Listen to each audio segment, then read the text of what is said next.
একবার একটা এলাকা তারা চিন্তা করলো একটা মন্দির বানাবে। তো মন্দিরের জন্য কি লাগে? পাথর লাগে। তো তারা চিন্তা করলো পাথর কোথায় পাবে? শুনছে যে পাহাড়ে সুন্দর একটা সাদা পাথর আছে। তারা গিয়ে পাথরের কাছে গেল, পাথর সাহেব আপনাকে আমরা একটু নিব। বলে যে আমাকে নিয়ে কি করবা? বলে যে আপনাকে নিয়ে আমরা একটু কাটবো, ঘষবো, মাজবো, মূর্তি বানাবো, মন্দিরে রাখবো, সবাই এসে আপনাকে স্যালুট করবে, সালাম করবে। সে বলছে না না না, আমি এ কষ্ট করতে পারবো না, এটা ছাড়া কোনো কাজ আছে? না না, এইভাবে না করলে তো আপনাকে কেউ সম্মান করবে না। বলছে না না, আমি এ কষ্ট করতে পারবো না। 6 মাস? না না, 6 মাসও কষ্ট করতে পারবো না। পরে সাথে একটা কালো পাথর ছিল, কাতর স্যার আমাকে নিয়ে যান, আমাকে কাটেন, ঘষেন, মাজেন, কোনো সমস্যা নেই। পরে তারা বাধ্য হয়ে কালো পাথরকে নিয়ে আসে, কেটে ঘষে মেজে মূর্তি বানায়, মন্দিরে রাখে। সবাই এসে তাকে সালাম করে, সেলুট করে, নারিকেলে পানি ঢালে। মন্দির কর্তৃপক্ষ দেখলো বিশাল এক লাইন, অনেকে দাঁড়িয়ে আছে নারিকেল দিয়ে। মন্দির কর্তৃপক্ষ চিন্তা করলো এই নারিকেল যদি ভাঙ্গা হয় তাহলে আমাদের তো মন্দিরের দেয়াল ভেঙে যাবে। তখন তারা চিন্তা করলো এক কাজ করে আমরা একটা পাথর নিয়ে আসি, সাদা পাথরকে গিয়ে সাদা পাথরকে, পাথর সাহেব আপনার একটা কাজ পেয়েছি। বলে কি কাজ? বলে কাটতে হবে, ঘষতে হবে, কিচ্ছু হবে না, শুধু আপনি বসে থাকবেন, মানুষ এসে শুধু আপনার এখানে নারিকেল ভাঙবে। চমৎকার কাজ। বলছে ঠিক আছে, আমাকে নিয়ে যাও। পরে নিয়ে গিয়ে মন্দিরের মুখে তাকে রাখে, প্রত্যেকে এসে নারিকেল ভাঙে আর পানিটা নিয়ে ওই কালো মূর্তির উপর ঢালে।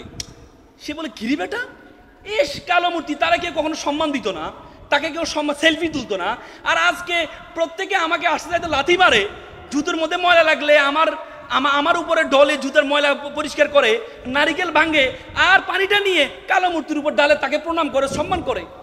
তখন কালো পাথর বলল স্যার আপনি তো দেখতে পাচ্ছেন আমাকে আজকে সম্মান দিচ্ছে, কিন্তু আমাকে যখন কাটা হয়েছে, আমাকে যখন ঘষা হয়েছে, আমাকে যখন মাজা হয়েছে, আমি সহ্য করেছি বলেই আজকে মানুষ আমাকে স্যালুট করছে।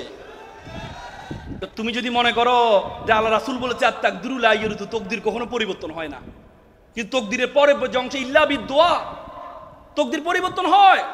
ওয়াল্লাইসা লিল ইনসানু ইল্লা মা সা, আল্লাহ বলেছেন তুমি ততটুকুই পাবে যতটুকু তুমি চেষ্টা করো। আল্লাহ কোরআন বলছে ইন্নাল্লাহা লা ইউগাইয়িরু বিকাউমি হাত্তা ইউগাইয়িরু বিআনফুসিহিম, আল্লাহ কোনো জাতির ভাগ্য পরিবর্তন করে না, কোনো ব্যক্তির ভাগ্য পরিবর্তন করে না যতক্ষণ পর্যন্ত ব্যক্তি ও জাতি নিজের ভাগ্য পরিবর্তন না করে। তো সুতরাং তোমাদের পরিশ্রমের কোনো বিকল্প নেই, পরিশ্রমের কোনো বিকল্প নেই। তোমরা সব সময় তোমাদের জায়গাটা তোমরা চিন্তা করো, সব সময় তোমাদের উইকনেসের দিকে তাকাও। তুমি ভালো কথা বলতে পারো না, তুমি দেখতে সুন্দর না, তুমি সবসময় তোমার উইকনেসের দিকে তাকাও। তুমি কখনো তোমার উইকনেসের দিকে তাকাবা না, তুমি তোমার স্ট্রেংথের দিকে তাকাবা। তোমরা মিস্টার বিনের নাম শুনেছ? মিস্টার বিন অক্সফোর্ডের ছাত্র ছিল। মিস্টার বিনের খুব স্বপ্ন সেই থিয়েটার করবে, নাটিকা করবে। সে তার নাটিকা স্বপ্ন দেখে সে একদিন অক্সফোর্ড থিয়েটারে যায়। অক্সফোর্ড থিয়েটার তাকে একটা ডায়লগ দেয়, সে ডায়লগটা বলতে পারে না। যেহেতু ডায়লগ বলতে পারে না, পরে অক্সফোর্ড থিয়েটার তাকে বের করে দেয়, বলছে না তুমি ডায়লগ বলতে পারো, কথাই বলতে পারো না। তার মুখে জড়তা ছিল, কথা বলতে পারো, তুমি থিয়েটার কি করো, নাটক কিভাবে করবা? পরে মিস্টার বিন চিন্তা করলো আমি কথা বলতে পারি না, ঠিক আছে, আমি এমন একটা অভিনয় আবিষ্কার করব, আমি এমন একটা অভিনয় তৈরি করব যে অভিনয় কথা বলা ছাড়া আমি এমন একটা অভিনয় দেখাবো। তার 3 বছরের মাথায় মুখ অভিনয় আবিষ্কার করলো। 3 বছরের মাথায় মিস্টার বিন এত বেশি জনপ্রিয় হয়েছেন, পরবর্তীতে তাকে নিয়ে অক্সফোর্ড থিয়েটার তাকে পুরস্কৃত করেছে। মিস্টার বিনকে পরবর্তীতে 3 বছর পরে অক্সফোর্ড থিয়েটার তাকে নিয়ে পুরস্কৃত করেছে। মিস্টার বিন যদি চিন্তা করতো যে আমার জড়তা আছে, আমি মুখে ভালো কথা বলতে পারি না, তো শুধু আমার দ্বারা কিছু হবে না, চেষ্টা তো করেছি আমার দ্বারা কিছু হবে না, তাহলে মিস্টার বিন এত জনপ্রিয় হতে পারতো না।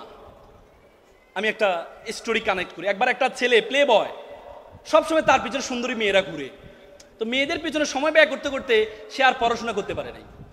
প্লে বয় সবসময় তো মেয়েদের পিছনে ঘুরে সময় পায় নাই, এখন বয়স পার হয়ে যাচ্ছে, বিয়ে শাদী করতে হবে। তো বন্ধুকে বলে বন্ধু আমি তো বিয়ে করতে চাই। বলো যে তুমি তো টাকা পয়সা তারা কেমনি বিয়ে করবা? তো এক বন্ধু বললো এক কাজ কর, তুই একটা চাকরিজীবী মেয়েকে বিয়ে কর, তাহলে তার বেতন দিয়ে চলতে পারবি। সে তো ভালো বুদ্ধি। তো সে আবার একদিন একটা মেয়েকে দেখতে যাবে, বন্ধুদেরকে বলবো বন্ধু একটা মেয়েদেরকে দেখতে যাবো। অন্য বন্ধুরা তো ভাবছে এমন এক সুন্দরী মেয়েকে, যেহেতু সুন্দরী মেয়েরা তার পিছনে ঘুরে, এমন এক সুন্দরী মেয়েকে বিয়ে করতে যাচ্ছে, তার কাছে যেতে হবে, দেখতে হবে কেমন সুন্দরী। গিয়ে দেখে যে মেয়েটা কালো। বন্ধু মেয়ে তো কালো, যা বেটা, নদীর জল গোলা ভালো, জাতের মেয়ে কালো ভালো। একটু পরে দেখে মেয়েটা টেডা। বন্ধু মেয়ে তো টেডা, যা বেটা, এটা লক্ষ্মী টেডা। মানে তার যতগুলো উইকনেস আছে, তার উইকনেসটা স্ট্রেংথ